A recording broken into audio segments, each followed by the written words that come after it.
ಗಣೇಶ, ನನ್ನ ಜೀವನದಲ್ಲಿ ಆಕಾಶ್ ಹೆಸರನ್ನ ದೀಪದ ಹಾಗೆ ಬೆಳಗೋ ಹಾಗೆ ಮಾಡಿದೆ.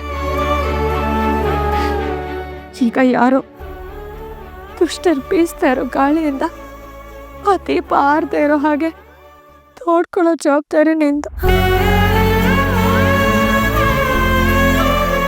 ನಾನಾಗ್ಲಿ ಆಕಾಶ್ ಹೆಸರಾಗ್ಲಿ ಇನ್ನೊಬ್ಬರಿಗೆ ಕೇಳಿ ಬಯಸ್ತೋರೇ ಅಲ್ಲ, ಬಯಸೋದು ಇಲ್ಲ.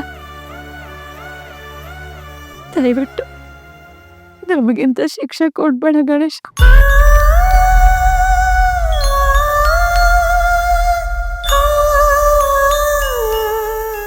ಎಲ್ಲ ಮೊದಲಿನ ಥರ ಇರೋ ಹಾಗೆ ಮಾಡು. ಆಕಾಶ್ ಸರ್ ಆದಷ್ಟು ಬೇಗ ಹುಷಾರಾಗಬೇಕು. ಮತ್ತಿನ್ನೇನು ನಿನ್ನ ಹತ್ರ ನಾನು ಕೇಳಲ್ಲ. ಆಕಾಶ್ ಸರ್ ಇಲ್ಲದೆ ನನ್ನ ಜೀವನನೇ ಇಲ್ಲ. ಆದಷ್ಟು ಬೇಗ ಆಕಾಶ್ ಸರು ಮುಂಚಿನ ಥರ ಆಗೋ ಹಾಗೆ ಮಾಡು. ನಾವೆಲ್ಲ ಮೊದಲಿನ ಹಾಗೆ ಖುಷಿಯಾಗಿರ್ಬೇಕು. ಇನ್ನೇನು ನಾನು ಕೇಳಲ್ಲ ದೇವ್ರು, ಇನ್ನೇನು ಕೇಳಲ್ಲ. ಮಡಿಲಿನಲ್ಲಿ ಕಡಲಿನಷ್ಟು ಹನಿಗಳಿದ್ದರು ತೊಲಗದಾದ ಎದೆಗೆ ಬಡಿದ ಸಿಡಿಲ ಭಾರ. ಬದುಕೆ ನೀನು ತೀರ ಕ್ರೂರ ಕರಗು